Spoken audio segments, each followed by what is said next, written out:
Today in the grain market, we got a little bit of an uptick in soybeans. That oversold futures finally bounced back a little bit.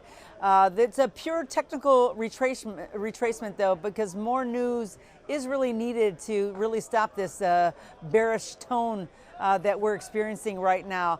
Certainly the tweet out of the White House yesterday really sent the grain markets plummeting, and we did get some recovery today.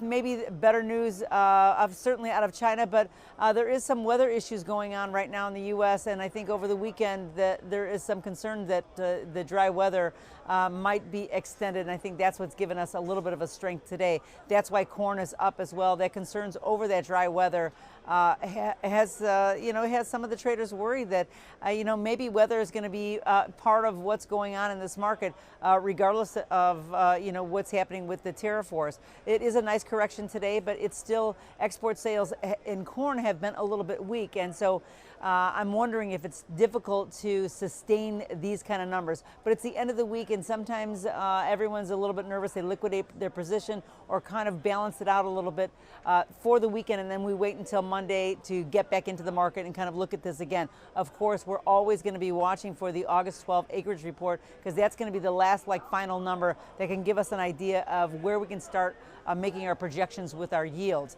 Now, wheat was higher today, and it rebounded off the news of the tariff threat. But most importantly, Australia has cut their production, and this could be really major for U.S. I think that it definitely should kick up the Kansas City wheat, but I think it'll take the Chicago wheat futures along with it.